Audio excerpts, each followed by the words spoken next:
Bismillahirrahmanirrahim. Assalamualaikum warahmatullahi wabarakatuh. Alhamdulillahi hamdan katsiran thayyiban mubarakan fih kama yuhibbu rabbuna wa yarda. Asyhadu an la ilaha illallah wahdah wa asyhadu anna Muhammadan abduhu wa rasuluh. Allahumma shalli wa sallim ala nabiyyina Muhammad wa ala alihi wa sahbihi wa man tabi'ahum bi ihsanin ila yaumiddin, amma ba'd.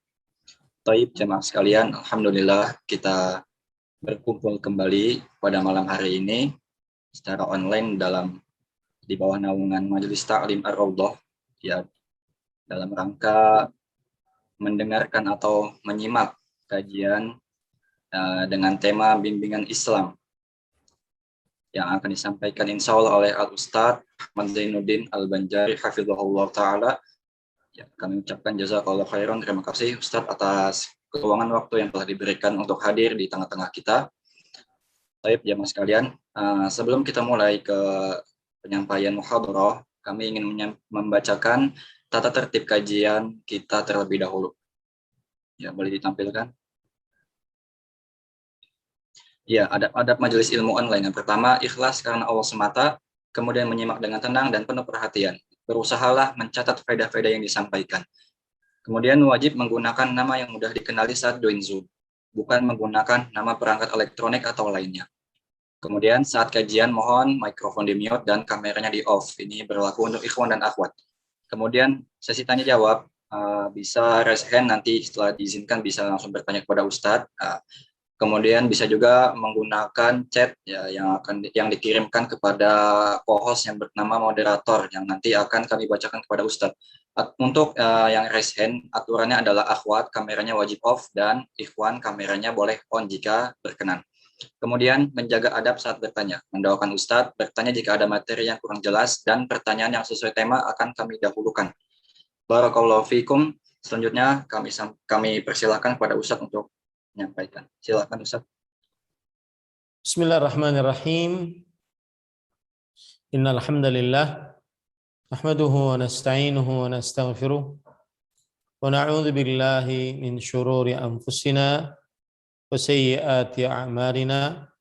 Man yahdihillahu fala mudilla lahu wa man yudlil fala hadiya lahu. Asyhadu an la ilaha illallah wahdahu la syarika lahu wa asyhadu anna Muhammadan abduhu wa rasuluh. Ya ayyuhalladzina amanu taqullaha haqqa tuqatih wa la tamutunna illa wa antum muslimun. Ya ayyuhan nasu taqu rabbakumul ladzi khalaqakum min nafsin wahidah wa khalaqa minha zawjaha wa batha minhuma rijalan katsiran wa nisaa'a. Wattaqullaha alladzi tasaaluna bihi wal arham innallaha kana 'alaikum raqiba. Ya ayyuhalladzina amanu taqullaha wa qulu qawlan sadida yuslih lakum a'malakum wa yaghfir lakum dhunubakum wa man yuti'illaha wa rasulahu faqad faza fawzan 'azima. Amma ba'd.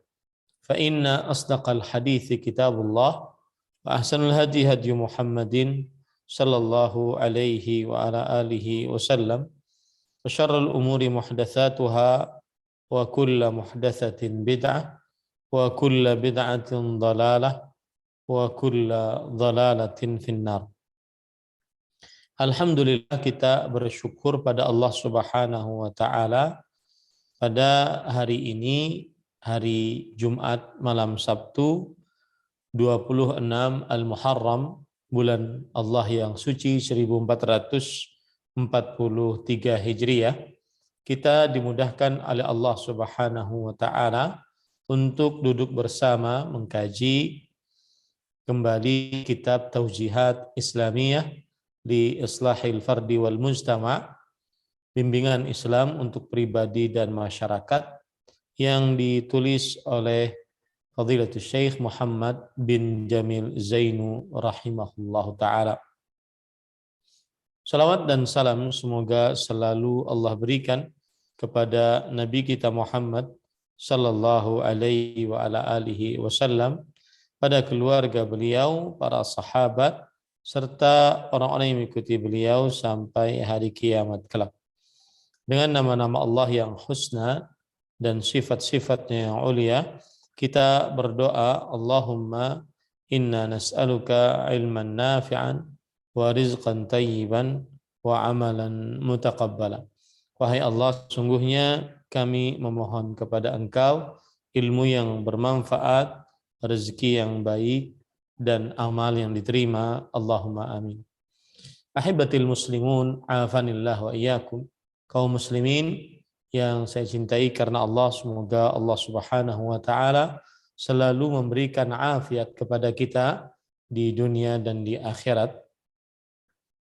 Pada kesempatan kali ini kita membahas bab yang baru.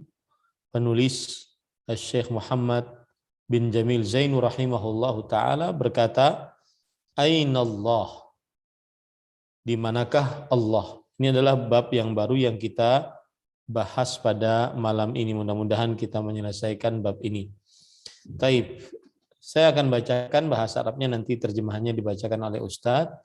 Allahul ladzi khalaqana aujaba alaina an na'rifa aina huwa hatta nattajiha ilaihi biqulubina wa du'aina wa salatina. Wa man la ya'rifu aina rabbahu yabqa dha'i'an la ya'rifu wijhata ma'budihi wa la yaqumu bihaqqi ibadatihi. Naam.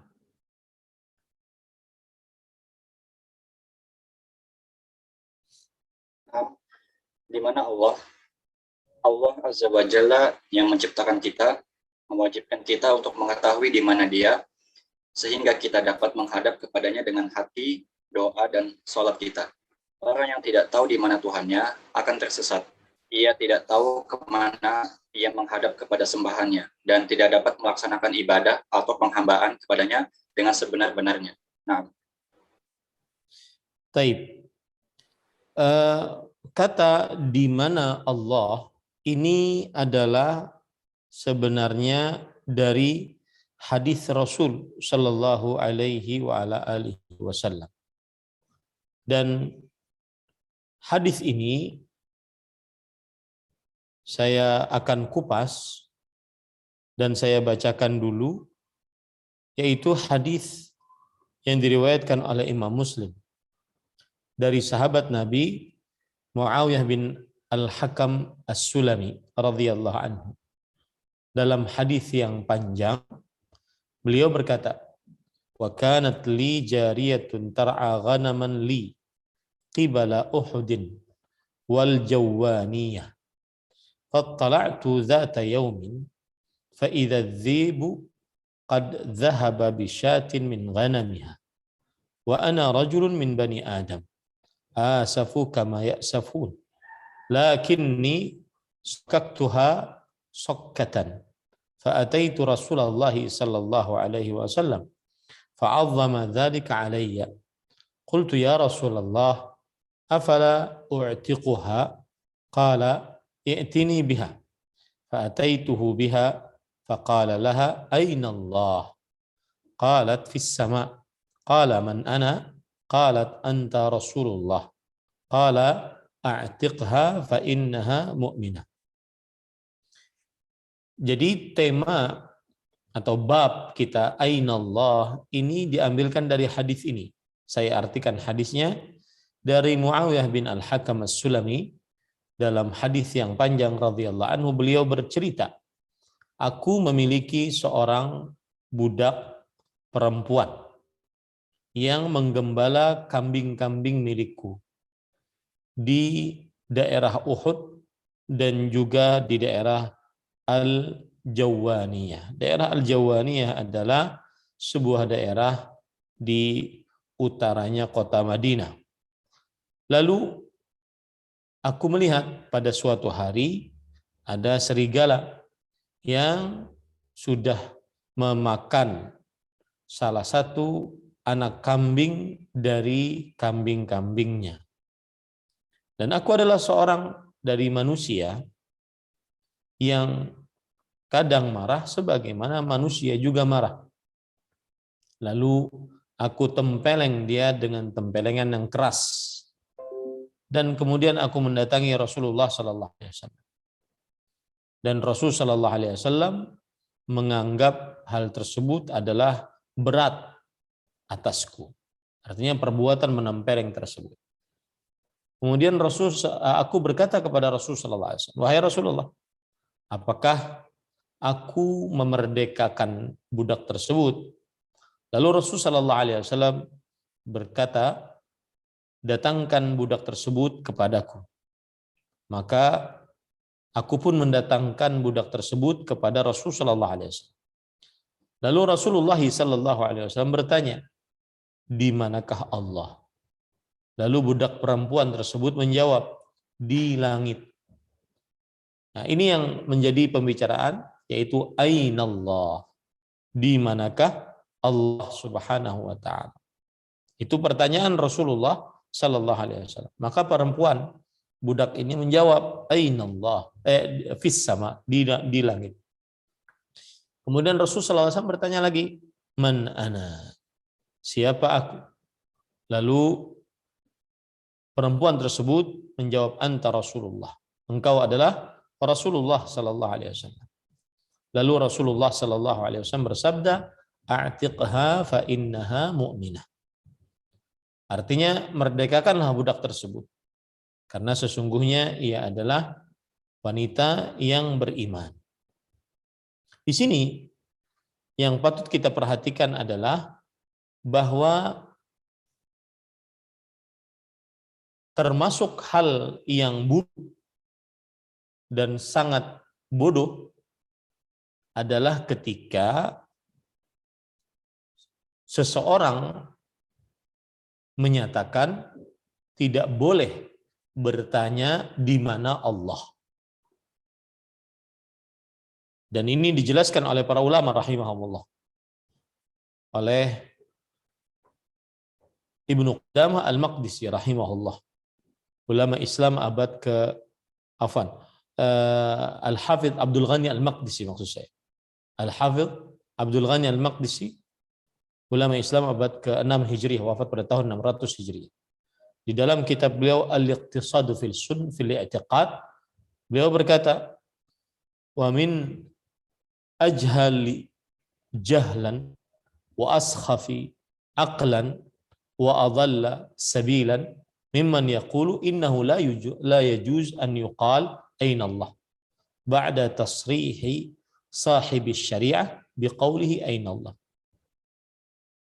Dan termasuk kebodohan yang paling bodoh dan kerendahan akal dan kesesatan jalan dari seorang yang mengatakan bahwa tidak boleh mengucapkan bertanya di mana Allah. Padahal telah ditegaskan oleh yang membawa syariat dengan pertanyaannya aina Allah. Maka ini adalah sebuah kebodohan yang sangat bodoh, kekurangan akal dan penyimpangan jalan yang sangat jelas yang mengatakan bahwa tidak boleh kita bertanya aina Allah. Padahal Rasulullah sallallahu alaihi wasallam berkata aina Allah. Ini perkataan dari Al-Hafidh Abdul Ghani Al-Maqdisi rahimahullahu ta'ala. Kemudian berkaitan dengan hadis ini, nah, jadi sebelum kita lanjut kepada kitab, ya, saya akan fokus kepada hadis ini dulu. Karena kalau dilihat di dalam kitab kita tidak jelaskan hadis ini, padahal tema atau bab tersebut diambilkan dari hadis ini. Derajat hadis ini adalah hadis yang sahih, yang tetap dari Rasul sallallahu alaihi wasallam. Dan tidak ada yang menyelisihinya sama sekali. Dan penjelasan akan hal ini dari beberapa sisi. Yang pertama, hadis ini diriwayatkan oleh Imam Muslim di dalam kitab sahihnya. Dan tidak ada seorang pun dari ulama peneliti hadis yang melemahkannya. Hadis ini meskipun diriwayatkan oleh Imam Muslim secara sendirian, tanpa Imam Bukhari di dalam kitab sahihnya, akan tetapi dia secara pasti adalah hadis yang sahih, sebagaimana diterima oleh umat Islam. Dan yang menyatakan bahwasanya hadis ini diterima oleh umat Islam di antaranya adalah Mar'i Al-Karmi Al-Hambali di dalam kitabnya Aqawilus Thiqat fi Ta'wilil Asma'i was Sifat wal Ayatil Muhkamat wal Mushtabihat. Dan Al-Hafidh Ibnu Salah rahimahullah, ulama Islam abad ke-7 Hijriah, wafat pada tahun 643 Hijriah. Beliau berkata, "Man farada bihi al-Bukhari aw Muslimun mundarijun fi qabili ma yuqta'u bi sihhatih."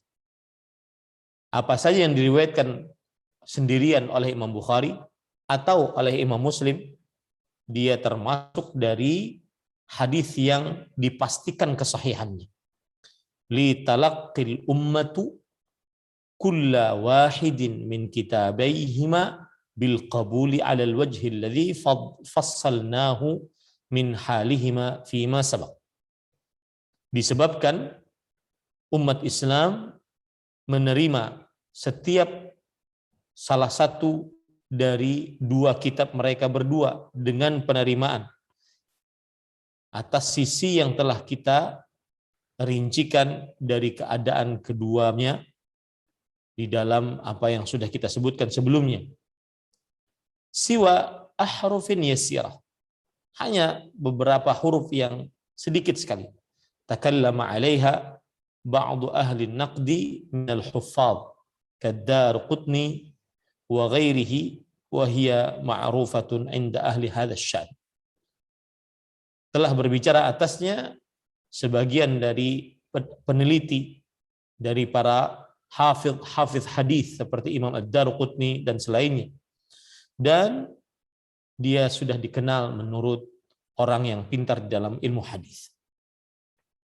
Artinya hadis ini hadis yang sahih, tidak ada keraguan di dalamnya, diterima oleh umat kesahihannya. Kemudian ahibati hafizakumullah taala, di samping hadis ini adalah hadis yang sahih, untuk menetapkannya juga ditambah lagi kesahihan ini ditegaskan oleh para imam dengan mereka menyebutkan di dalam kitab-kitab mereka sebagai dalil dengan hadis ini atas berbagai macam permasalahan fikih, seperti yang dilakukan oleh Imam Asy-Syafi'i rahimahullah, Muhammad bin Idris Asy-Syafi'i, yang wafat pada tahun 204 Hijriah. Beliau menyebutkan di dalam kitab yang merupakan hadis ini menjadikan dalil bagi beliau bahwa tidak sah di dalam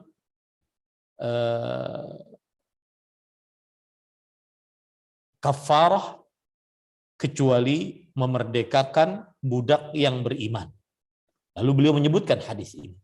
Ini menunjukkan bahwasanya Imam Asy-Syafi'i rahimahullah menerima hadis ini, atau menunjukkan dengan hadis ini akan tetapnya sifat al-ulu, tinggi bagi Allah Subhanahu wa taala, dan Allah Subhanahu wa taala di langit sebagaimana yang dilakukan oleh Al-Imam Abu Hanifah rahimahullah, ulama Islam abad kedua Hijriah, wafat pada tahun 150 Hijriah. Yaitu disebutkan di dalam kitab Al-Fiqhul Akbar. Begitu juga yang dilakukan oleh Abu Ubaid Al-Qasim bin Sallam, ulama Islam, wafat pada tahun 224 Hijriah, di dalam kitab beliau Al-Iman.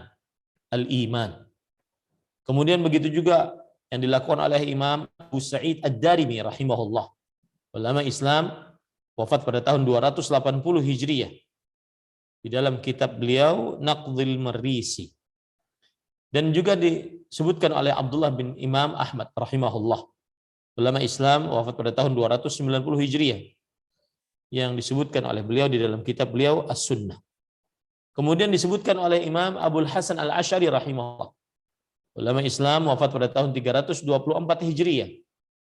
Di dalam kitab Al-Ibanah an Usulid Diyanah.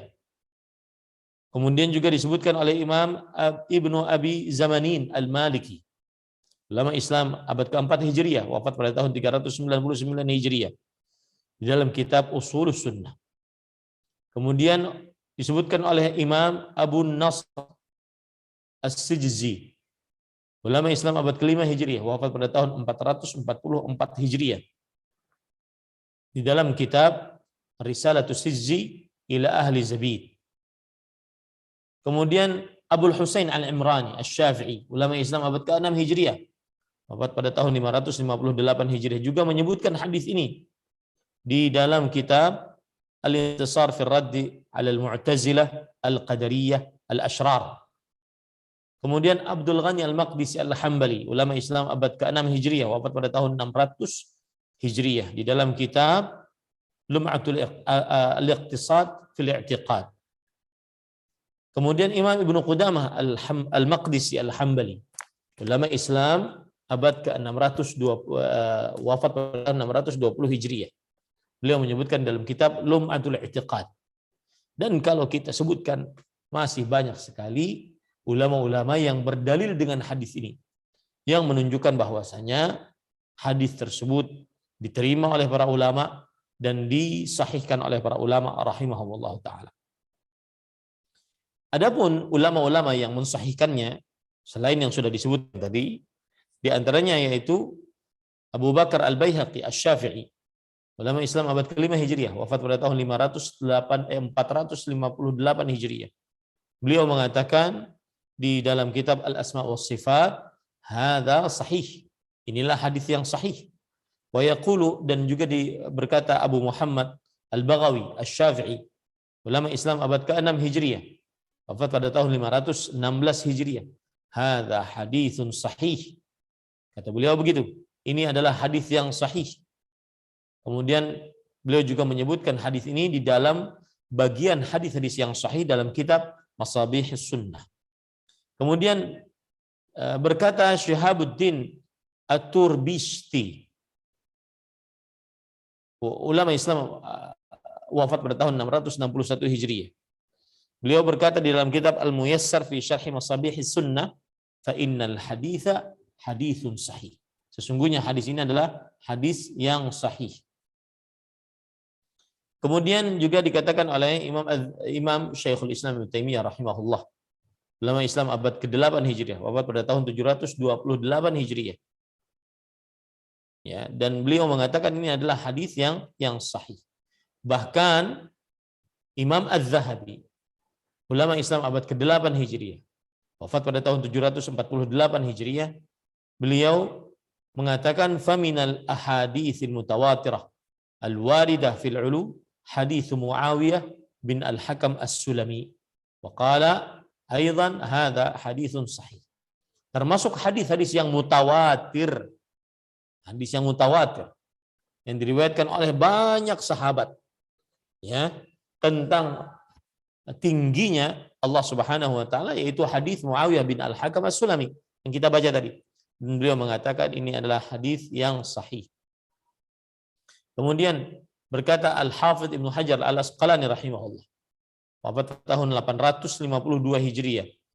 Beliau berkata dalam kitab Fathul Bari, wa huwa haditsun sahihun akhrajahu Muslim. Hadis ini adalah hadis yang sahih, diriwayatkan oleh Imam Muslim.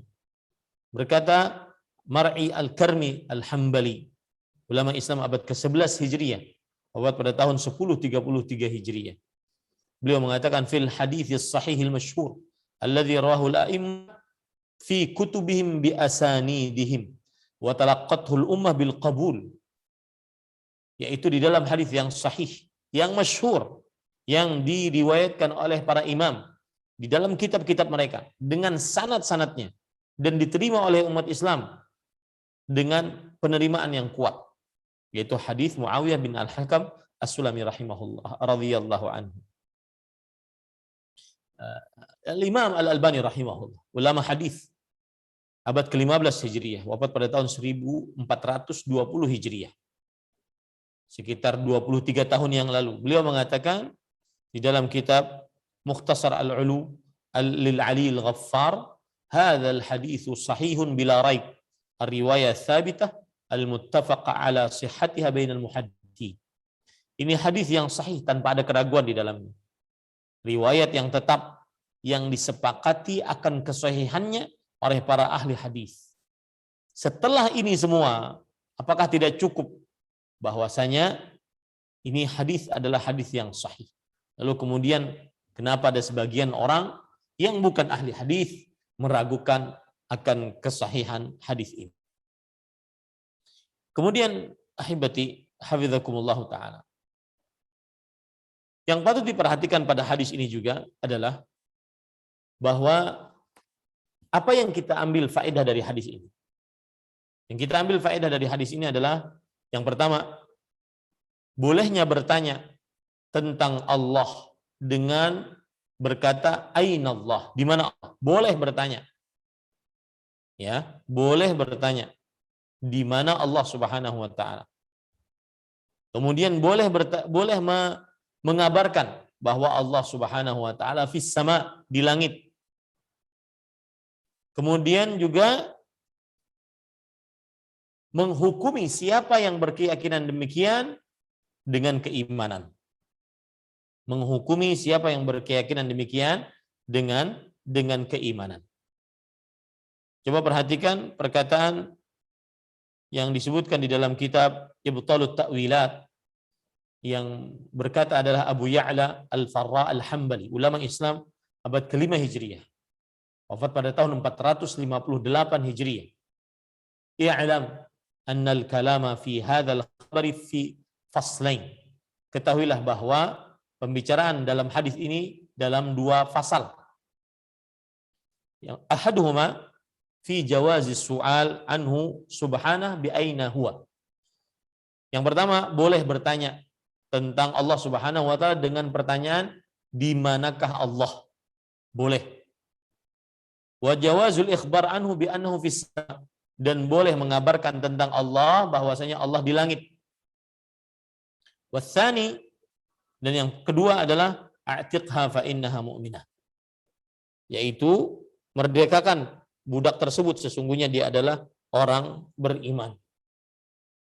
Para ikhwan yang dirahmati oleh Allah Subhanahu wa taala, maka yang pertama adalah sangat jelas di dalam hadis bahwa boleh bertanya aina Allah. Dan ini perkataan para ulama. Kemudian ada manusia-manusia di zaman sekarang yang menyebarkan bahwasanya tidak boleh bertanya aina Allah. Bagaimana tidak boleh bertanya aina Allah? Lalu yang bertanya adalah Nabi Muhammad sallallahu alaihi wasallam. Kemudian disebutkan oleh para ulama banyak, dari mulai abad ke-5, abad ke-6, abad ke-7, boleh bertanya tentang aina Allah dan boleh mengabarkan bahwa Allah di langit.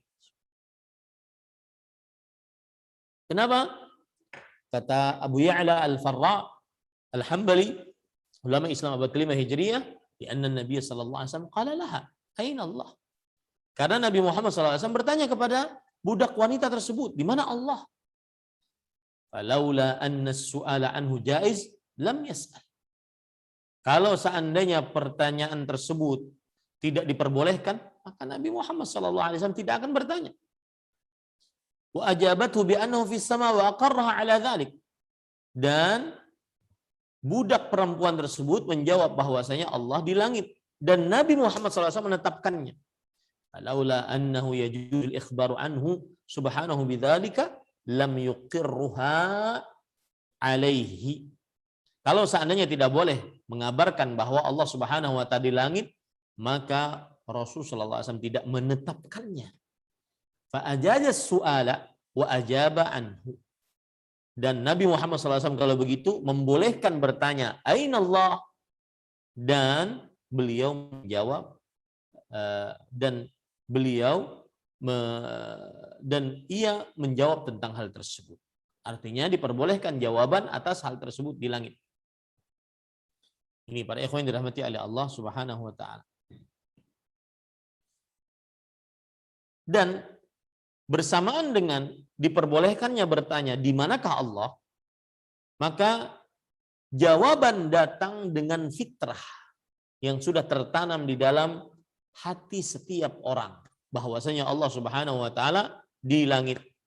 Makanya Imam Az-Zahabi rahimahullah di dalam kitab Al-Ali Al-Ulu lil Ali Al-Ghaffar, beliau berkata, wa hakadha ra'ayna kulla man yus'alu aina Allah yubadiru bi fitratihi wa yaqul fis sama.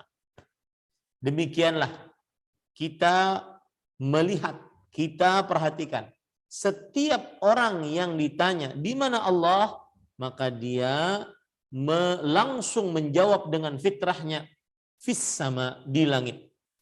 Fa fil khabari mas'alatan, maka di dalam hadis ini terdapat dua permasalahan. Ihdahuma syar'iyyatu qaulil muslim aina Allah. Yang pertama, disyariatkannya dan diperbolehkannya seorang muslim mengucapkan di mana Allah. Ya, boleh. Karena Rasulullah SAW menyebutkan. Dan ini penjelasan para ulama. Dan ulama bukan ulama abad ke-13 Hijriah. Ya, misalkan mereka tidak mau mengambil pendapat Syekh Muhammad bin Abdul Wahab rahimahullah dan juga para imam-imam dakwah. Nah, kita katakan ini ulama-ulama dari mulai semenjak dahulu. Dari mulai abad ke-5, abad ke-6, abad ke-8. Ya. Syar'iyyatu qaulil muslim aina Allah. Disyariatkannya ucapan seorang muslim di mana Allah. Wa tsanihima qaulul mas'ul fis sama. Dan disyariatkannya orang yang ditanya boleh menjawab bahwa Allah di langit. Faman ankara hatainil mas'alatain fa innama yunkiru 'alal Mustafa sallallahu alaihi wasallam. Maka barang siapa yang mengingkari dua permasalahan ini, bahwasanya boleh bertanya aina Allah dan boleh mengabarkan Allah Subhanahu wa taala di langit, maka berarti dia sedang mengingkari Rasulullah sallallahu alaihi wasallam. Kemudian faedah dari hadis ini juga adalah bahwa siapa yang tidak mengenal Allah Subhanahu wa taala di langit, dia bukan orang beriman. Siapa yang tidak mengenal bahwa Allah Subhanahu wa taala di langit, dia bukan orang beriman. Lihat penjelasan dari Imam Asy-Syafi'i rahimahullah, disebutkan di dalam kitab Ma'rifatus Sunan wal Athar yang ditulis oleh Imam Al-Baihaqi. Yaqulu Syafi'i, Imam Asy-Syafi'i rahimahullahu taala berkata, wa fihi bayanun anna man kanat alaihi raqabatun binadhrin anna man kanat alaihi raqabatan binadhrin aw wajabat bighairi nadhrin lam yujzi'uhu fiha illa mu'minah. Ala tara annahu yaqul ala raqabah la yadhkur mu'minah. Fasa'ala Rasulullah sallallahu alaihi wasallam al-jariyah an sifatil iman. Falau kanat tujzi'uhu ghairu mu'minah qala a'tiq ayya raqabah syi'ta. Wallahu a'lam. Di dalam hadis ini terdapat penjelasan bahwa siapa yang mempunyai kewajiban memerdekakan budak dengan nazar atau wajib memerdekakan budak tanpa nazar, maka tidak sah di dalamnya kecuali dia memerdekakan budak yang beriman. Yang beriman. Apakah kamu tidak memperhatikan bahwa Rasul Shallallahu Alaihi Wasallam bahwa ia berkata alayya raqabah, ya, la yadhkur mu'minah, yaitu atasku memerdekakan budak dan tidak menyebutkan yang beriman. Maka beliau bertanya kepada maka Rasulullah Sallallahu Alaihi Wasallam bertanya kepada budak wanita tersebut tentang sifat keimanan. Ya.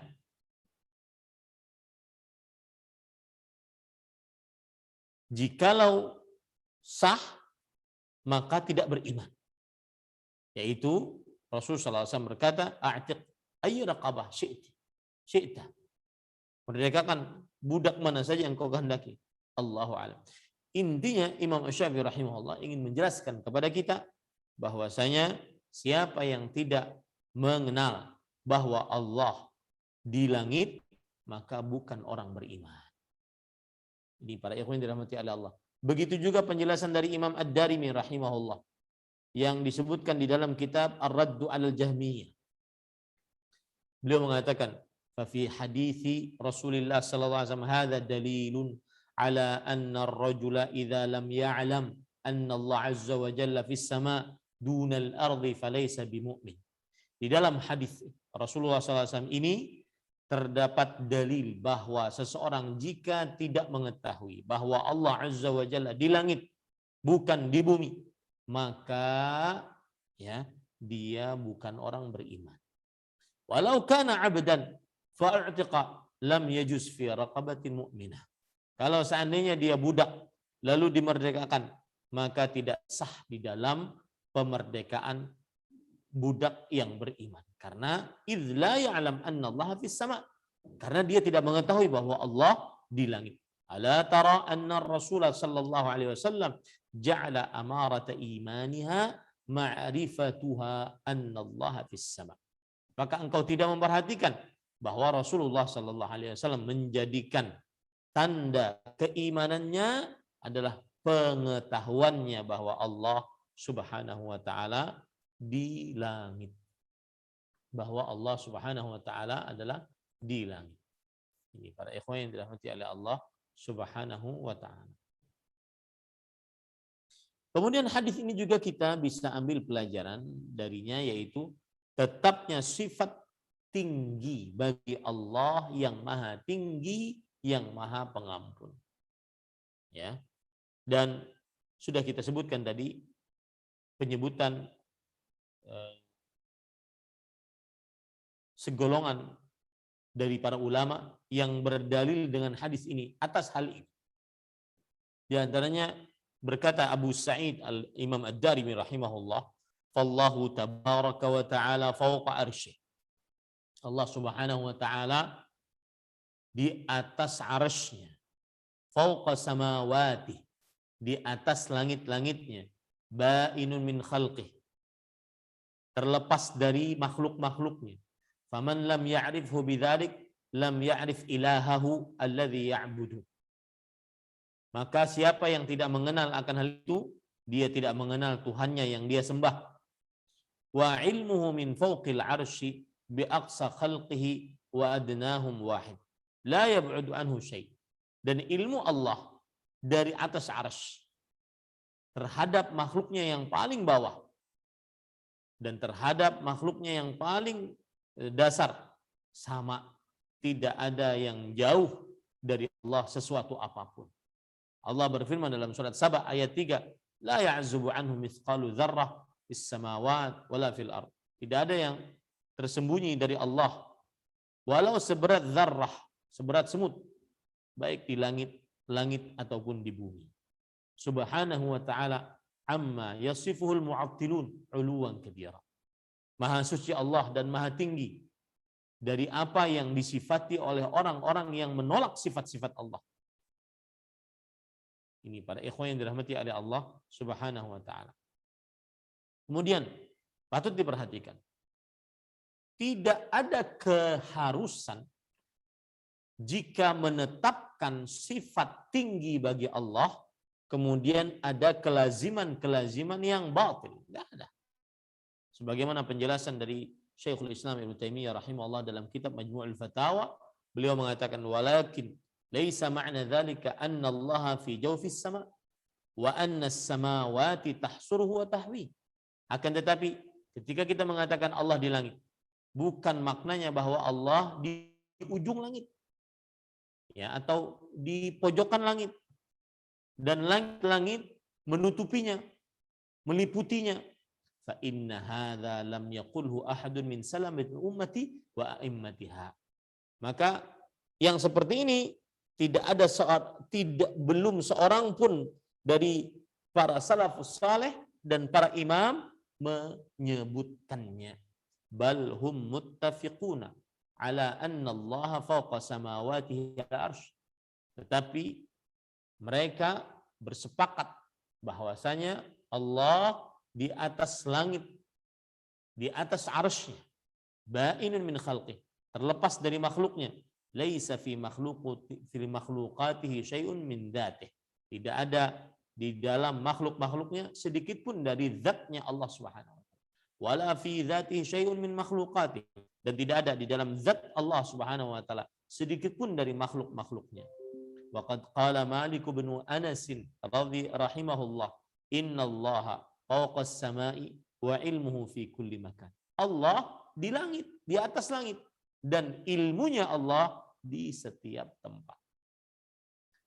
Sampai Imam Malik berkata, faman i'taqada, sampai Syekhul Islam Ibnu Taimiyah rahimahullah berkata, faman i'taqada anna Allah fi jawfis samai mahsurun muhatun bih, barang siapa yang meyakini bahwasanya Allah pada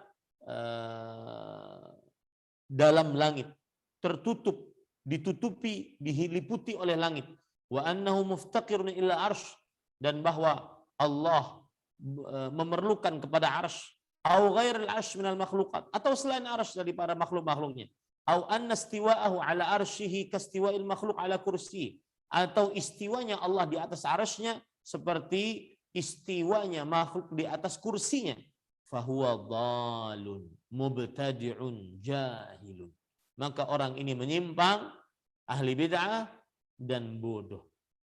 Ya, yang meyakini seperti itu. Allah Subhanahu wa taala diliputi oleh langit. Allah Subhanahu wa taala perlu kepada arsy. Allah Subhanahu wa taala perlu kepada makhluk-makhluk selain arsy. Kalau Allah beristiwa berarti seperti seorang raja duduk di atas kursinya. Maka kata Syekhul Islam, fahadza dhal. Orang ini menyimpang. Orang ini ahli bid'ah. Orang ini adalah orang yang bodoh. Wa man i'taqada annahu laysa fawqas samawat ilaihi ya'bud, annahu laysa fawqas samawati ilahun yu'bad wala 'ala al-'arsy rabbun yusalla lahu wa yusjad, wa anna Muhammadan sallallahu alaihi wasallam lam yu'raj bihi ila rabbih wala nazala al-Qur'anu min 'indih fa huwa mu'attilun fir'auniyun dhalun mubtadi'. Dan siapa yang meyakini bahwa Allah tidak di atas langit, saya ulangi, siapa yang meyakini bahwa tidak ada di atas langit Tuhan yang diibadahi, tidak ada di atas arsy Tuhan yang sholat untuknya dan sujud kepadanya, dan bahwasanya Nabi Muhammad SAW tidak dimi'rajkan kepada Tuhannya di langit, dan tidak turun Al-Quran dari sisinya, maka orang ini adalah orang yang menolak sifat Allah. Fir'auni, seperti Fir'aun, balun, menyimpang, mubtadi'un, dan ahli bid'ah. Ini para ikhwan yang dirahmati oleh Allah Subhanahu wa taala. Kemudian para ikhwah yang dirahmati oleh Allah Subhanahu wa taala, termasuk hal yang patut diperhatikan dalam hadis ini adalah sebagian orang menolak hadis ini dan dia mentakwil hadis ini, yaitu menafsirkan dengan tafsiran yang batil terhadap hadis ini. Ini para ikhwan yang dirahmati oleh Allah Subhanahu wa taala. Maka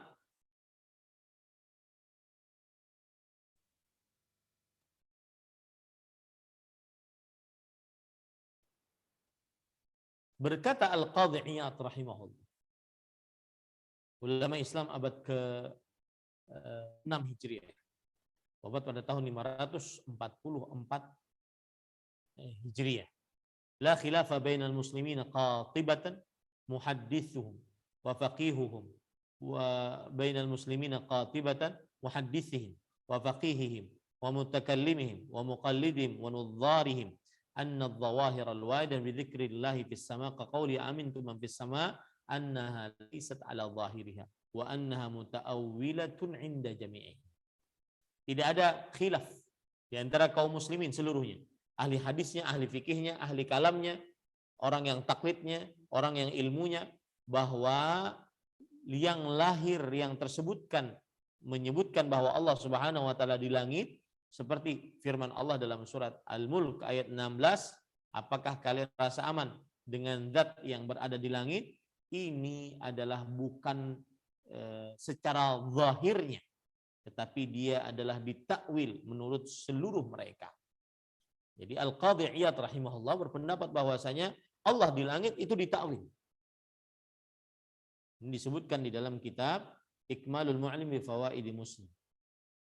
Maka jawaban atas syubhat ini bahwasanya dari perkataan Al-Qadhi Iyad, sebagian orang berpendapat bahwa Allah di langit itu ditakwil, dipalingkan maknanya kepada makna yang lain.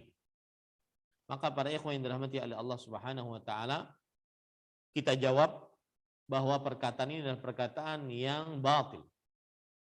Dan telah disebutkan oleh banyak para ulama al-ijma', konsensus atas pembawaan ayat-ayat sifat oleh Allah, sifat-sifat Allah Subhanahu wa taala sesuai dengan lahiriah.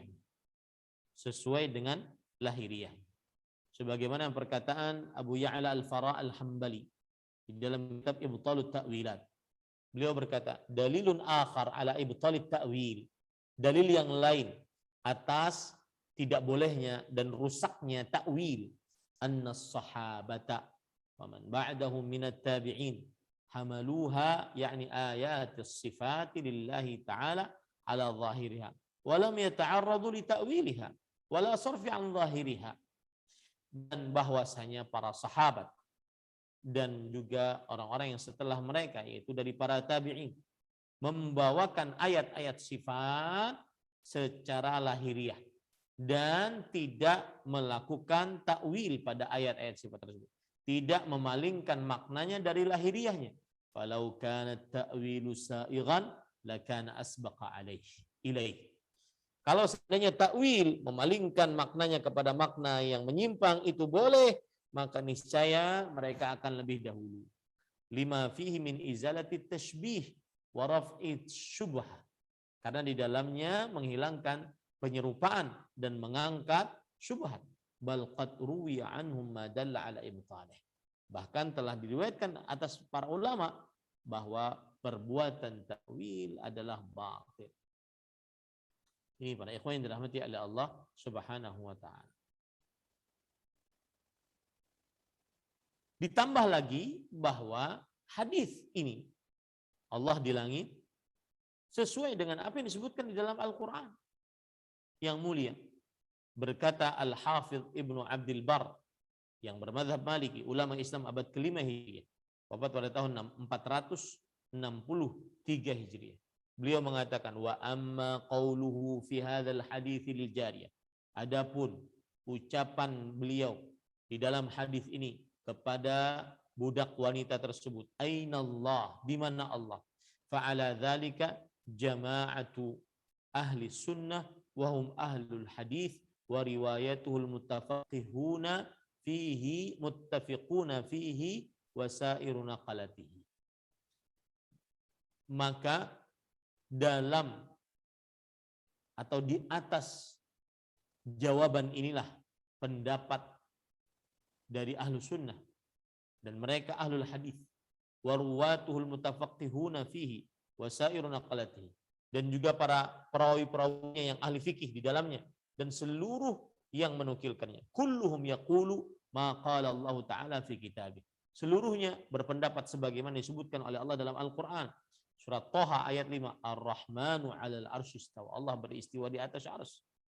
Wa anna Allah 'azza wa jalla fis sama', dan bahwa Allah Subhanahu wa taala di langit. Wa ilmuhu fi kulli makan, dan ilmunya di setiap tempat. Wa huwa zahirul Qur'an fi qoulihi 'azza wa jalla amintum man fis sama'. Dan hadis ini sesuai dengan lahiriah Al-Qur'an, yaitu dalam surat Al-Mulk ayat 16, apakah kalian merasa aman dengan zat yang di langit? Wa biqaulihi ilaihi yas'adul kalimut thayyib wal 'amalus salih. Dan juga ini sesuai dengan ayat Al-Qur'an surat Fatir ayat 10.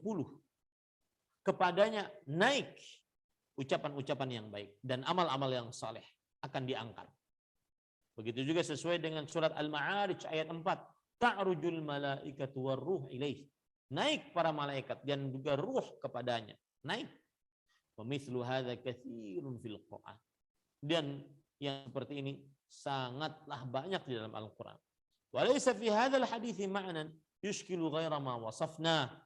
Dan tidak ada dalam hadis ini makna yang menyulitkan selain apa yang telah kita sifatkan. Walam yazalil muslimuna iddahamahum amrun yuqliquhum faza'u ila rabbih.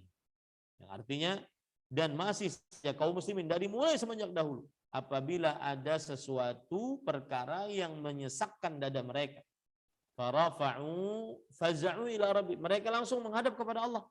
Farafa'u aydihim wa aujuhahum, mereka mengangkat tangan mereka dan wajah-wajah mereka nahwas sama yad'una, ya, ke arah langit, mereka berdoa kepada Allah Subhanahu wa taala. Wa mukhalifuna yansibuna fi dzalika ila tashbih. Adapun orang-orang yang menyelisih pendapat kita ini menisbatkan kepada kita dalam hal ini bahwa kita melakukan penyerupaan. Wallahul musta'an. Artinya orang-orang yang tidak percaya ataupun mentakwil tentang Allah fis sama, mereka menuduh orang-orang yang menetapkan Allah fis sama itu menyerupakan Allah dengan makhluknya. Hanya Allah, hanya kepada Allah kita mohon pertolongan. Wa man qala bima nataqa bihil Qur'an fala aiba alaihi inda dzawil albab. Dan siapa yang mengucapkan apa yang diucapkan oleh Al-Quran, maka tidak ada aib di atasnya menurut orang-orang yang berakal. Ini para ikhwan yang dirahmati oleh Allah Subhanahu wa taala. Terakhir, hadis ini sebagian orang mengatakan ketika Rasulullah SAW mengatakan Ainallah, di manakah Allah? Maka kata mereka, ini bukan bertanya tentang tempat, tetapi bertanya tentang kedudukan. Bertanya tentang kedudukan. Jadi bukan bertanya tentang makan, tempat, tetapi bertanya tentang makanah, tentang kedudukan. Maka kita jawab, para ikhwan yang dirahmati oleh Allah Subhanahu wa taala, bahwa pendapat ini keliru. Kenapa? Karena hakikat di dalam lafaz ini adalah bertanya tentang tempat, bukan bertanya tentang kedudukan, bukan bertanya tentang martabat. Syekhul Islam Ibnu Taimiyah rahimahullah menjawab akan hal ini. Qad wasafallahu nafsahu fi kitabih wa ala lisani rasulih bil uluwi wal istiwa ala al arsh wal fawqiyah fi kitabih fi ayatin katsirah. Allah telah mensifati dirinya di dalam Al-Quran dan melalui lisan Rasulullah SAW bahwa Allah tinggi, beristiwa di atas arsy. Allah di atas, sebagaimana disebutkan dalam Al-Quran pada ayat-ayat yang sangat banyak. Hatta qala ba'du kibari ashabi Syafi'i, bahkan disebutkan oleh sebagian pembesar mazhab Syafi'i, fil Qur'ani alfu dalil au azyad tadullu ala anna Allah 'alin 'alal khalq. Di dalam Al-Qur'an terdapat 1000 dalil atau lebih banyak daripada itu yang menunjukkan bahwa Allah Subhanahu wa taala tinggi atas makhluknya. Wa annahu fawqa ibadihi, dan bahwa Allah di atas para hamba-hamba. Ini perkataan disebutkan di dalam kitab Majmu'ul Fatawa. Ya. Sekarang mana bukti yang mengaku mazhab Syafi'i kemudian mengatakan Allah Subhanahu wa taala tidak di langit? Ini para ikhwan yang dirahmati oleh Allah Subhanahu wa taala.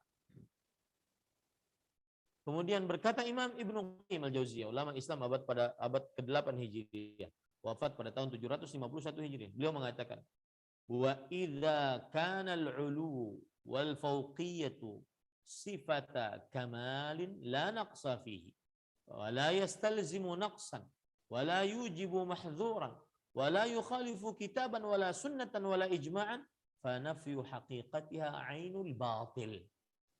Jika sifat tinggi dan sifat di atas adalah sebuah sifat kesempurnaan yang tidak ada kekurangan di dalamnya, dan tidak mengkonsekuensikan kekurangan, tidak juga mengkonsekuensikan hal yang terlarang, tidak juga menyelisihi Al-Quran, tidak juga menyelisihi sunnah, tidak juga menyelisihi ijma'. Maka siapa yang meniadakan hakikat sifat ulu, sifat tinggi, sifat di atas bagi Allah, ini adalah benar-benar kebatilan. Para ikhwan yang dirahmati oleh Allah Subhanahu wa ta'ala. Nah, itu beberapa hadis, beberapa pembelajaran yang berkaitan dengan tema kita, yaitu Ainallah. Ya, Ainallah. Maka tadi penulis mengatakan bahwasanya Allah Azza wa Jalla yang menciptakan kita, mewajibkan kita untuk mengetahui di mana Dia. Ya, mewajibkan kita untuk mengetahui di mana Allah Subhanahu wa taala. Ingat, kata-kata Ainallah itu adalah boleh diucapkan sebagaimana Nabi Muhammad SAW mengucapkannya dan penjelasan para ulama rahimahumullah taala. Sehingga kita dapat menghadap kepadanya dengan hati, doa dan sholat kita. Orang yang tidak tahu di mana Tuhannya akan tersesat. Ia tidak tahu kemana ia menghadap kepada yang ia ibadah. Ya, Allah itu adalah al-ma'bud, zat yang diibadah. Dan tidak dapat melaksanakan ibadah, penghambaan diri kepadanya dengan sebenar-benarnya. Makanya ini penjelasan lain bahwasanya boleh kita menyatakan Ainallah atau bertanya Ainallah. Dan boleh kita mengabarkan Allah di langit. Karena itu yang disebutkan dalam hadis Rasul sallallahu alaihi wasallam. Nah, kira-kira itu dulu para ikhwah yang dirahmati oleh Allah. Mudah-mudahan kita bisa bahas pada pertemuan yang akan datang tentang di mana Allah lanjutannya. Tetapi ada 6 menit lagi, saya lanjutkan sedikit lah. Saya bacakan bahasa Arabnya.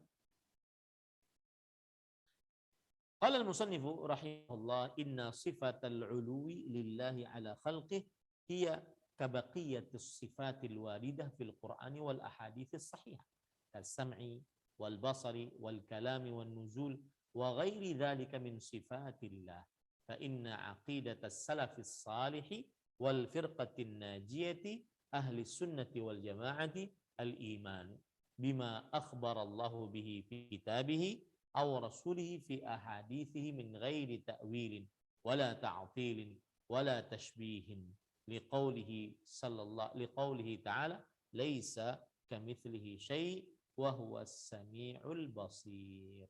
Nah, Ustaz, ini dimulai dari paragraf berapa? Suara antum pelan banget di sini, kurang terdengar. Oh begitu? Paragraf 2 ya. Iya, di Zoom suara pelan sekali Ustaz. Bentar. Berarti dari paragraf 2 kan Ustaz? Dari awal pelan sekali? Enggak, di awal mulai bagus, terdengar jelas, agak ke pertengahan tadi mulai sedikit rendah suaranya, pelan, hampir nggak terdengar ini sebenarnya. Kalau nggak didekatkan telinga. Tadi sampai kepada yang antum baca. Sesungguhnya sifat ulu. Iya, berarti paragraf 2 ya. Baik. Sifat maha tinggi yang dimiliki Allah Azza wa Jal atas makhluknya tidak berbeda dengan sifat-sifat Allah Azza wa Jal yang lain. Sebagaimana yang diterangkan dalam Al-Quran dan hadis sahih seperti mendengar, melihat, berbicara, turun, dan lain-lainnya. Akidah atau keyakinan para ulama salaf yang soleh dan golongan yang selamat, Ahlus Sunnah wal Jamaah, telah mengimani apa yang diberitakan Allah Azza wa Jal dalam Al-Quran dan apa yang diberitakan Rasulnya dalam hadis-hadisnya, tanpa takwil atau menggeser makna yang asli ke makna yang lain, ta'til atau meniadakan maknanya sama sekali, dan tasybih atau menyerupakan Allah Azza wa Jal dengan makhluknya. Hal ini berdasarkan firman Allah Azza wa Jal, laisa kamitslihi syai' wa huwas samiul basir, yang artinya tidak ada sesuatu pun yang serupa dengan Dia dan Dialah yang Maha mendengar lagi Maha melihat. Quran surat Asy-Syura ayat 11. Naam. Baik, udah jelas? Alhamdulillah jelas. Berarti baterainya tadi agak ini. Baik. Kita paragraf kedua, penulis mengatakan sifat maha tinggi yang dimiliki Allah Azza wa Jalla atas makhluknya tidak berbeda dengan sifat-sifat Allah yang lain. Allah Subhanahu wa taala berdasarkan ayat-ayat Al-Qur'an dan hadis dari Rasulullah SAW mempunyai sifat al-ulu, yaitu maha tinggi. Tidak berbeda dengan sifat-sifat Allah yang lain.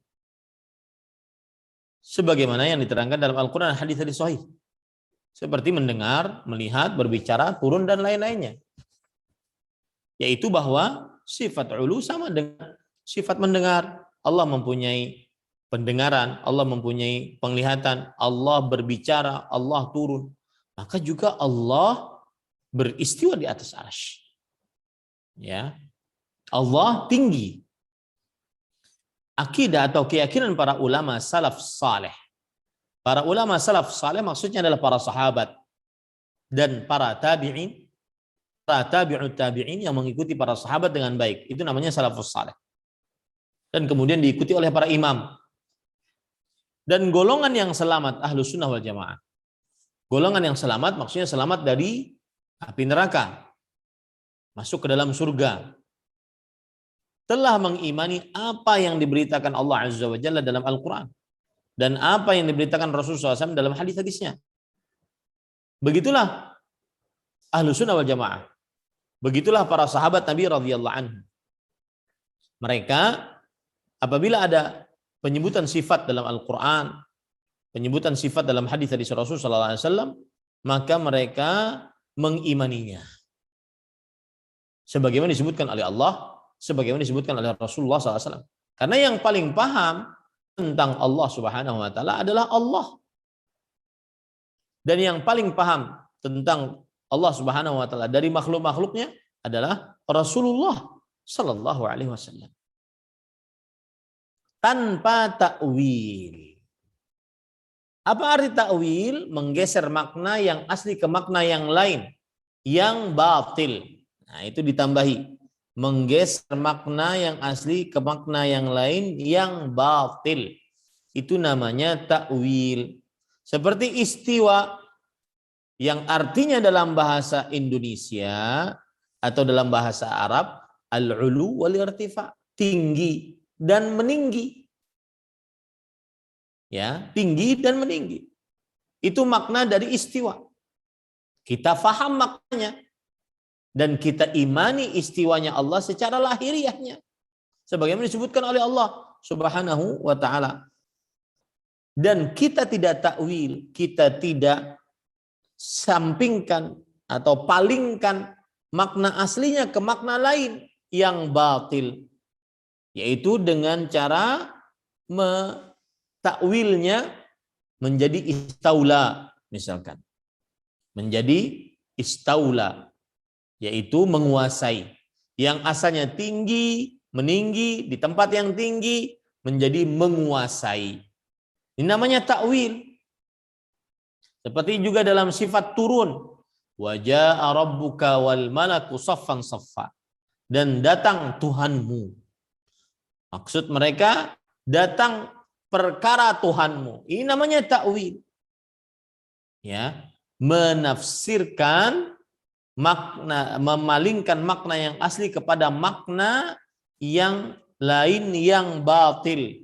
Makna yang lain yang batil. Ini para ikhwan yang dirahmati oleh Allah Subhanahu wa ta'ala.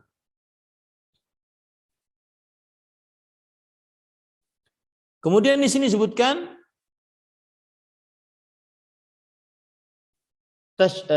contoh yang lain.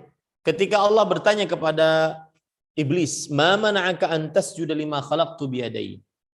Apa yang menahanmu untuk kamu sujud kepada makhluk yang aku telah ciptakan dengan dua tanganku? Maka Ahlus Sunnah wal Jamaah mengimani sesuai dengan lahiriahnya. Lahiriah lafaznya, dua tangan ya dua tangan. Kita faham maknanya. Karena Yang mengabarkan Allah Subhanahu wa taala. Yang mengabarkan Rasulullah sallallahu alaihi wasallam. Kita imani. Itu sudah cukup bagi kita. Kita imani. Ya. Tanpa kita takwil. Yaitu kita geser makna asli kepada makna lain yang batil. Namanya takwil. Kata mereka tangan bukan tangan tetapi adalah kekuatan. Berarti dua kekuatanku. Ini namanya takwil. Atau ta'til, meniadakan maknanya sama sekali. Ta'til artinya adalah menolak sifat Allah Subhanahu wa taala tersebut. Ya, menolak sifat Allah Subhanahu wa taala tersebut. Kenapa? Mereka melakukan ta'til karena menurut mereka bahwa Allah Subhanahu wa taala jika disifati dengan sifat-sifat maka Allah akan seperti makhluk dan tidak mungkin Allah seperti makhluk. Oleh sebab itu kita tiadakan sifat ini dari Allah Subhanahu wa taala. Itu namanya ta'til. Contoh, Allah murka. Kalau Allah murka berarti seperti manusia murka. Ada amarah yang tumbuh dalam diri. Maka tidak mungkin Allah seperti manusia. Maka Allah tidak mungkin memiliki sifat murka. Nah, begitu. Allah senang. Bagaimana Allah senang kepada orang-orang yang bertaubat. Allah senang. Maka kata mereka tidak mungkin Allah senang. Karena kalau Allah senang berarti Allah mengerjakan sesuatu perbuatan yang baru. Dan Allah tidak terkenal dengan sesuatu yang baru. Karena yang baru hanya dikenal pada makhluk. Dan tidak mungkin Allah seperti makhluk. Maka mereka meniadakan, menta'til sifat senang. Dan terus seperti itu. Atau tashbih. Menyerupakan Allah dengan makhluknya. Hal ini berdasarkan firman Allah Subhanahu wa taala, "Laisa kamitslihi syai' wa huwas samiul basir." Tidak ada sesuatu pun yang serupa dengannya dan dialah yang Maha mendengar lagi Maha melihat. Termasuk kekeliruan dalam sifat-sifat Allah adalah tashbih atau tamtsil, dan lebih cocoknya tamtsil karena yang disebutkan dalam Al-Qur'an tamtsil. Memisalkan sifat Allah dengan sifat makhluk. Ini sebuah kekeliruan. Ahlu sunnah wal jamaah dari kalangan ahli hadis, dari para sahabat, para salafus saleh, mereka menetapkan apa yang Allah Subhanahu wa taala tetapkan dari Al-Qur'an dan apa yang ditetapkan oleh Rasul sallallahu alaihi wasallam dalam hadis-hadisnya yang sahih, tanpa melakukan ta'wil, tanpa melakukan ta'til atau tashbih atau tamtsil, ditambah lagi tahrif, ditambah lagi takyif, ditambah lagi tafwid. Nanti kita akan jelaskan ini semua. Waktu sudah lewat 1 jam dan saya berharap tadi kalau ada kurang suara semestinya harus di-cut sehingga faedahnya lebih mumpuni. Tetapi insya Allah suara masih terdengar ya, cuma agak kurang gitu ya. Wallahu a'lam. Naam. Naam, terdengar Ustadz. Harus dibesarkan gitu volume, alhamdulillah. Baik. Jazakallah. Baik, alhamdulillah kita telah menyimak yang disampaikan Ustadz. Semoga bermanfaat bagi kita. Selanjutnya kita masuk ke sesi tanya jawab. Di sini ada jamaah yang resen. Kita ini satu persatu ya. Yang pertama boleh saudari Ica. Silahkan jika ingin bertanya langsung.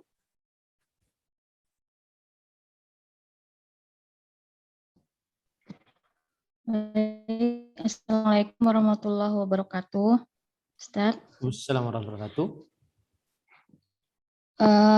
Saya ingin bertanya, saya pernah ikut dulu sudah lama, pernah ikut semacam apa gitu sama seorang guru. Di situ disampaikan bahwa Allah itu menyatu dengan diri kita. Jadi semua apa yang kita lakukan itu adalah atas kendali Allah. Jadi misalnya kita melakukan maksiat nih, itu Allah yang mengendalikan. Jadi kita nggak bisa mengendalikan diri kita gitu. Apakah itu salah satu bentuk takwil atau seperti apa? Kemudian yang kedua, berzikir.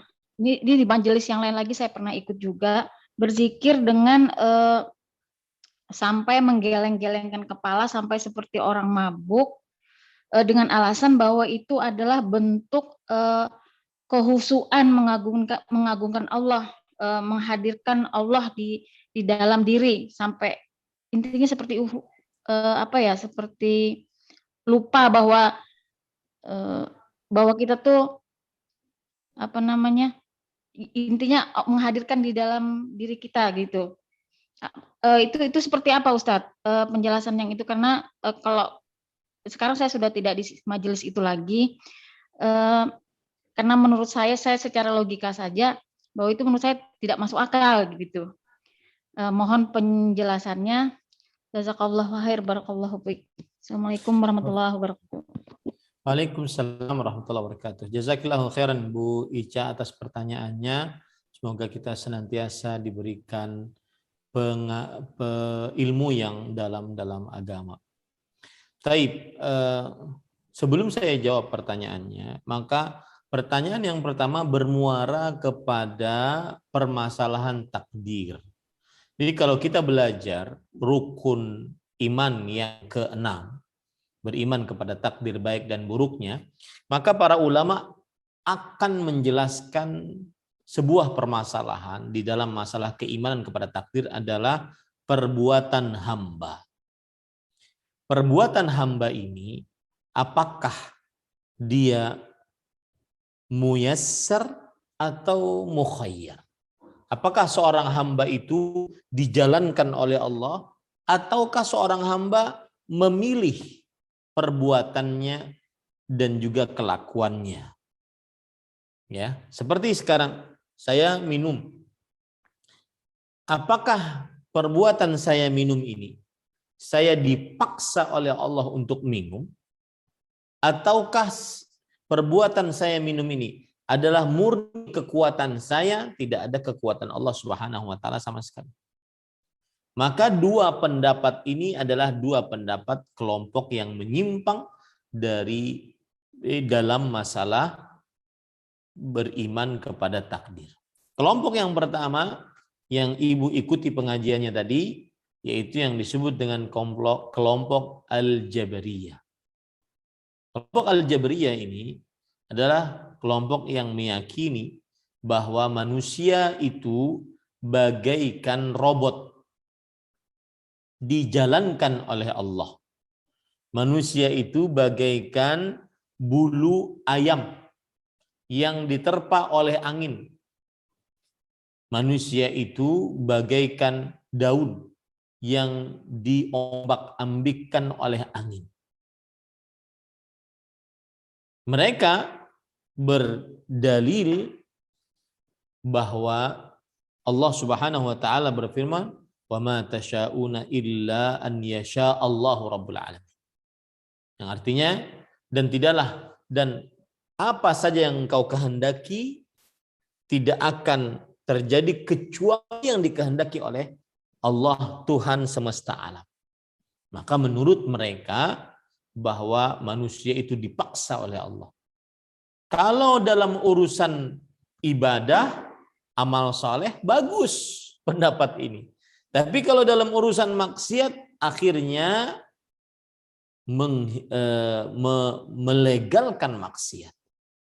Orang sholat, maka kita katakan itu dipaksa oleh Allah untuk sholat, masih bagus.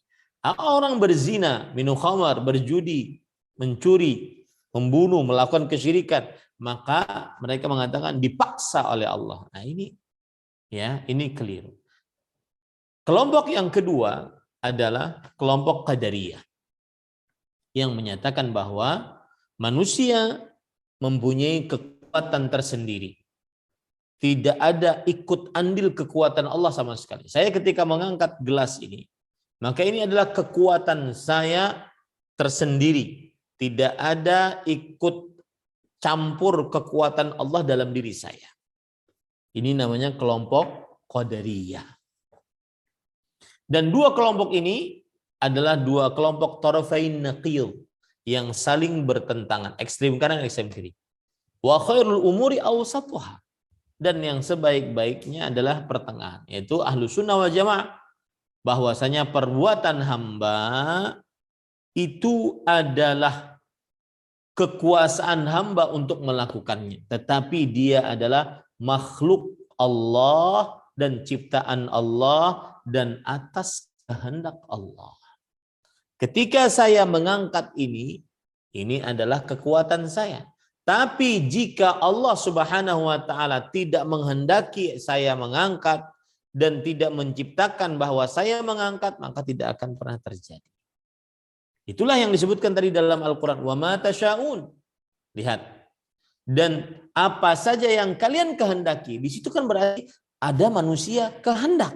Kehendak bagi manusia. Dan ini bantahan untuk kaum Jabriyah yang mengatakan manusia tidak punya kehendak, tidak punya kekuatan. Dipaksa oleh Allah. Wa ma tasyaun illa an yasha Allah rabbul alamin. Apa saja yang kalian kehendaki tidak akan terjadi kecuali yang dikehendaki oleh Allah Subhanahu wa taala. Kecuali yang dikehendaki oleh Allah Tuhan semesta alam. Ini bantahan untuk kaum Qadariyah yang menganggap bahwasanya Allah Subhanahu wa taala manusia maha kuasa, manusia berkuasa, dan tidak ada andil kuasa Allah Subhanahu wa taala sama sekali dalam diri manusia. Nah, ini ya, dua kelompok yang menyimpang. Mudah-mudahan bisa dipahami. Jadi keliru pemahaman bahwasanya apapun yang kita kerjakan itu atas kehendak Allah, manusia dipaksa atasnya. Maka kekeliruannya terletak pada bahwa memang seluruhnya atas kehendak Allah, atas ciptaan Allah, tetapi manusia yang melakukannya. Ya, maka di situ ada kuasa manusia juga, ada kekuatan manusia, tetapi kekuatan manusia, kuasa manusia di bawah kehendak Allah, dan itu semua adalah atas ciptaan Allah Subhanahu wa taala. Nanti mungkin dari permasalahan timbul lagi nanti. Oh, kalau begitu, kalau ada orang yang berzina, mencuri, minum khamar, berjudi, dan bermaksiat-maksiat lainnya, itu atas kehendak Allah. Maka jawabannya iya. Atas kehendak Allah. Dan atas ciptaan Allah. Berarti Allah berkehendak yang buruk-buruk. Maka kita jawab, kehendak Allah ada dua. Iradah kauniyah qadariyah. Dan iradah syar'iyah diniyah. Kehendak Allah yang pertama adalah kehendak yang merupakan kekuasaan Allah. Apa saja yang Allah katakan kun, pasti terjadi. Ini namanya kehendak kuasa Allah Subhanahu wa taala. Dan kehendak kuasa ini dia umum. Apakah itu diridhoi oleh Allah ataukah tidak diridhoi oleh Allah? Jika Allah mengatakan kun, jadilah, maka jadilah. Allah tidak ridha adanya iblis yang mengganggu. Tapi Allah mengatakan kun, maka jadi iblis. Allah tidak ridha kekufuran. Tetapi ada yang kafir. Dan kekufuran tersebut atas kunnya Allah Subhanahu wa ta'ala. Paham ini? Nah, itu iradah kauniyah qadariyah. Ada iradah syar'iyah diniyah. Kehendak Allah yang Allah relai, yang Allah cintai. Dan ini tidak mesti harus terjadi. Allah menginginkan seluruh manusia beriman. Tetapi ada yang kafir, ada yang tidak. Nah, ini para ikhwah. Jadi kalau seandainya ditanya, oh kalau begitu Allah menginginkan perbuatan zina. Nah, kita katakan iya. Berdasarkan keinginan kauniyah qadariyah. Bukan kauniyah syar'iyah.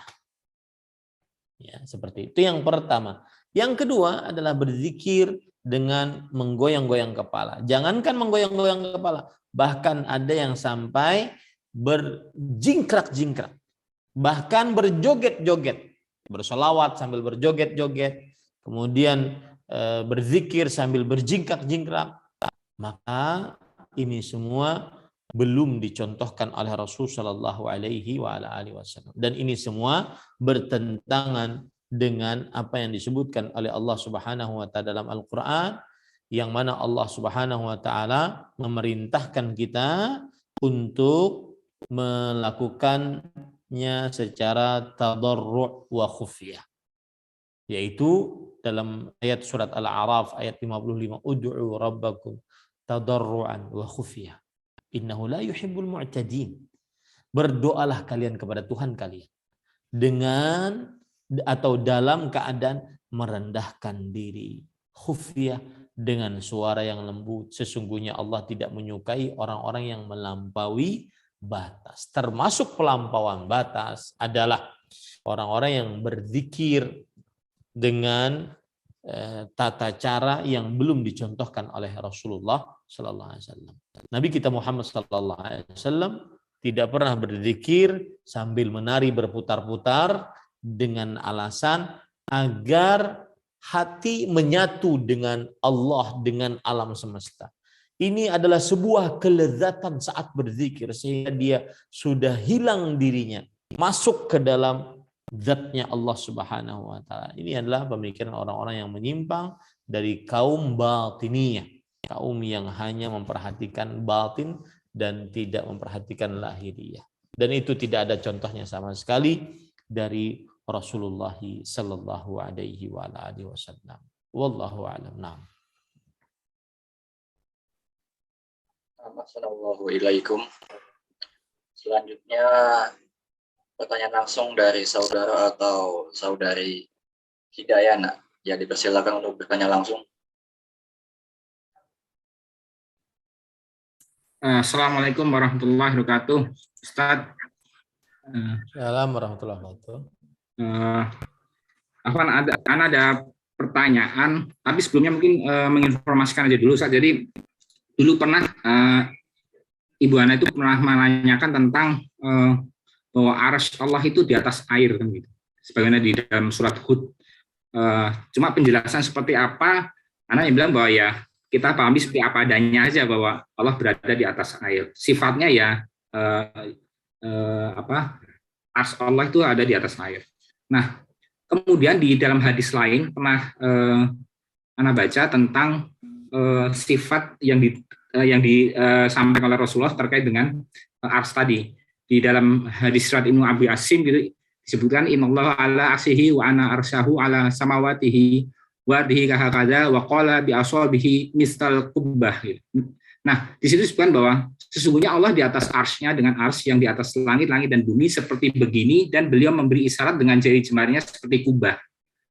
Nah, bagaimana memahami tentang sifat atau arsy Allah yang disampaikan oleh Rasul tentang tadi bahwa kalau menurut dalam firman Allah berada di atas air, dan Rasulullah menyampaikan bahwa arsy itu seperti kubah itu. Terus seperti bagaimana Ustaz? Jangan sampai kita jatuh pada takut, tapi bagaimana penjelasan terhadap apa yang diisyaratkan oleh Rasulullah tersebut. Syukran Ustaz. Assalamualaikum warahmatullahi wabarakatuh. Waalaikumsalam warahmatullahi wabarakatuh. Bismillah. Alhamdulillah. Wassalatu wassalamu ala Rasulillah wa ala alihi wa ashabihi wa man wala. Adapun pertanyaan yang pertama yang berkaitan dengan arsy Allah Subhanahu wa taala di atas air, maka Allah berfirman dalam surat Hud ayat 7, wa huwal ladzi khalaqas samawati wal arda fi sittati ayyam tsumma istawa fi sittati ayyam wa kana 'arshuhu 'alal ma' liyabluwakum ayyukum ahsanu amala. Dan dialah Allah yang telah menciptakan langit-langit dan bumi dalam 6 hari. Dan arsy-Nya Allah di atas air. Agar Allah menguji di antara kalian siapakah yang paling baik amalnya. Maka ini adalah kabar dari Allah Subhanahu wa taala bahwa arsy-Nya Allah di atas air. Sebelum Allah Subhanahu wa taala menciptakan langit dan bumi dan apa yang ada di antara keduanya. Dan ini dijelaskan oleh para ulama tafsir, di antaranya Imam Qatadah rahimahullah. Beliau mengatakan yunabbi'ukum rabbukum tabaraka wa ta'ala kaifa kana bad'u khalqihi qabla an yakhluqas samawati wal ardh. Kata Imam Qatadah, Allah memberitahukan kepada kita bagaimana awal penciptaan sebelum Allah menciptakan langit dan bumi. Jadi itu adalah sebelum penciptaan langit dan bumi, dan itu adalah pemberitahuan dari Allah Subhanahu wa taala. Di dalam hadis riwayat Bukhari dari Imran bin Husain bahwa ada beberapa orang dari penduduk Yaman bertanya kepada Nabi Muhammad SAW.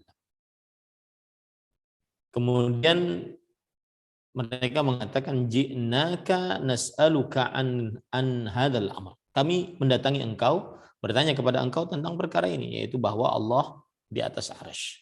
Kemudian Nabi Muhammad SAW menjawab, kanallah wa lam yakun syai'un ghairu.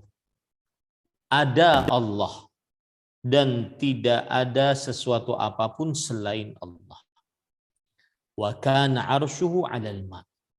Dan arsy-Nya Allah ada arsy-Nya Allah di atas air. Wa kataba fi dzikri kulli syai' wa khalaqas samawati wal ardh. Kemudian Allah Subhanahu wa taala menuliskan di dalam kitab Al-Lauhul Mahfuz segala sesuatu. Lalu setelah itu Allah menciptakan langit dan bumi.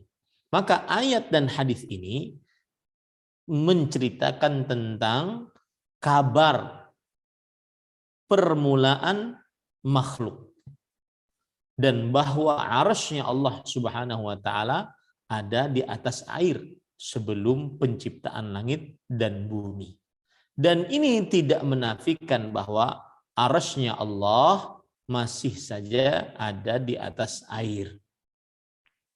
Kemudian juga hadis yang diriwayatkan oleh Imam Bukhari dan Muslim dari Abu Hurairah radhiyallahu anhu, Rasul sallallahu alaihi wasallam bersabda, wa arshuhu 'alal ma, dan arsy-Nya Allah Subhanahu wa taala di atas air.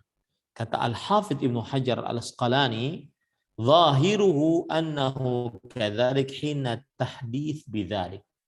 Wa zahirul hadits alladzi qablahu anna al-'arsy kana 'alal ma qabla khalqis samawati wal ard wa yujma'u bi annahu lam yazal 'alal ma. Yang artinya secara lahiriah hadis ini adalah bahwa Allah Subhanahu wa taala sebelum penciptaan langit dan bumi beristiwa di atas arsy, dan arsy-Nya Allah di atas air dan masih saja di atas air. Dan bagaimana? Ini tidak boleh kita tanya. Bagaimana? Tidak boleh kita tanya. Kita hanya mengimani apa yang disebutkan oleh Allah Subhanahu wa taala bahwa di dalam ayat, di dalam hadis kabar tentang apa yang terjadi sebelum penciptaan langit dan bumi, yaitu bahwasanya arsy-Nya Allah di atas air dan masih saja di atas air. Bagaimana? Allahu a'lam. Kemudian adapun tentang bahwa arsy-Nya Allah Subhanahu wa taala digambarkan oleh Rasul Shallallahu alaihi wasallam bahwa seperti kubah, ya. Maka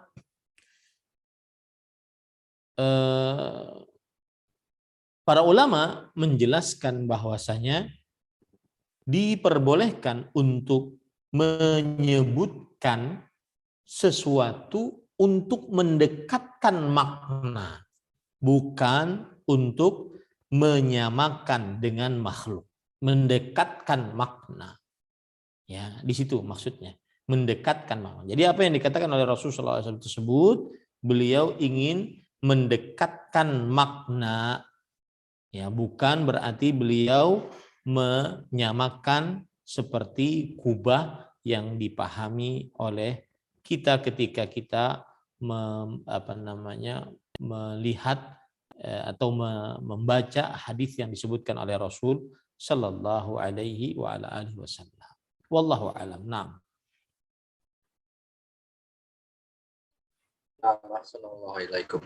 Selanjutnya kita bacakan pertanyaan yang masuk via chat. Ini pertanyaan terakhir Ustaz Afwan ya. Melihat waktu yang sudah mepet. Nah, Pertanyaan dari Saudari Salma. Bismillah, Assalamualaikum Ustaz. Sebelumnya minta doanya untuk suami Ana yang sudah wafat 5 hari yang lalu, syukron.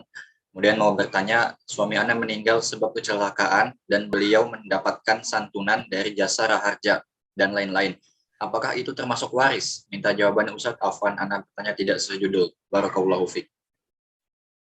Bismillah, alhamdulillah, wassalatu wassalamu ala rasulillah. Saya mengucapkan innalillahi wa inna ilaihi raji'un, dan kita berduka cita atas wafatnya suami dari ibu yang bertanya. Semoga ibu mendapatkan pahala yang besar dari musibah ini, dan ibu juga mendapatkan gantian yang lebih baik dari musibah ini, dan semoga mayit atau suami ibu yang meninggal diampuni dosanya oleh Allah Subhanahu wa taala. Allahumma ighfir lahu warhamhu wa'afihi wa'fu anhu. Allahumma la tahrimna ajrahu wa la taftinna ba'dahu waghfir lana wa lahu. Adapun tentang mendapatkan uang dari asuransi, yang saya ketahui tadi perusahaan asuransi yang disebutkan, maka jawabannya adalah boleh mengambil uang dari asuransi yang sudah disetorkan. Berapa yang sudah disetorkan, itulah yang diambil. Adapun yang lebih dari apa yang disetorkan, maka itu boleh diambil dan digunakan untuk kepentingan kaum muslimin, tidak untuk digunakan pribadi. Karena itu adalah riba. Wallahu a'lam. Nah. Nah, assalamualaikum. Waktu sudah habis, Ustaz. Silakan boleh ditutup untuk. Baik. Bismillah, walhamdulillah, wassalatu wassalamu ala rasulillah. Ahibatil muslimun, a'afanillah wa iyyakum, kaum muslimin yang saya cintai karena Allah, semoga Allah Subhanahu wa taala selalu memberikan afiat kepada kita. Permasalahan bahwa Allah Subhanahu wa taala beristiwa di atas arsy, Allah Subhanahu wa taala di atas, Allah Subhanahu wa taala di langit, ini adalah permasalahan akidah dan perbedaan yang membedakan antara ahlu sunnah dengan ahlu bid'ah. Maka tidak boleh seseorang, apalagi pendakwah, menganggap bahwasanya ini khilaf seperti khilaf fikih. Tidak diperbolehkan. Nah, sebagian orang ada yang mengatakan bahwa yang paling utama kita beribadah kepada Allah, yang paling utama kita ikhlas dalam beramal. Ya, masalah Allah istiwa atau tidak istiwa, Allah di langit atau tidak di langit, maka ini adalah perbedaan pendapat seperti fikih. Ini keliru. Karena ini adalah permasalahan akidah dan bukan permasalahan perbedaan pendapat dalam masalah hukum-hukum fikih. Nah, ini yang ingin saya tegaskan. Oleh karena itu, seorang muslim wajib mengenali akidahnya dengan benar berdasarkan Al-Quran, hadis Rasul Shallallahu Alaihi Wasallam yang sahih, yang dipahami oleh para salafus saleh, para sahabat dan para tabi'in, para tabi'ut tabi'in yang mengikuti mereka dengan baik, kemudian diikuti oleh para imam. Dan tidak diperbolehkan dia menganggap remeh permasalahan ini, ataupun menganggap ini adalah khilaf yang wajar terjadi di tengah kaum muslimin. Tidak. Kita mengajak kepada kaum muslimin agar berakidah yang benar, terutama berakidah tentang sifat-sifat Allah. Karena Allah yang kita ibadahi selama ini wajib kita kenal dengan baik dan benar. Jangan sampai kita mengenalnya dalam kekeliruan. Wallahu a'lam. Sallallahu alaihi Muhammad walhamdulillahirabbil alamin. Wassalamualaikum warahmatullahi wabarakatuh. Waalaikumsalam warahmatullahi wabarakatuh. Terima kasih Ustaz. Jazakallah khairan. Barakallah. Jazakallah khair Ustaz. Barakallah fiik. Barakallah fiik. Jazakallah khairan. Subhanakallah wa bihamdika. Asyhadu an la ilaha illa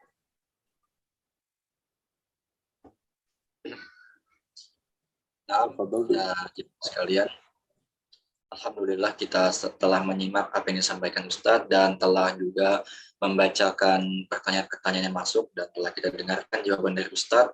Semoga bisa menjadi amal jariah untuk Ustadz dan menjadi pemberat timbangan kebaikan di akhirat nanti untuk Ustadz.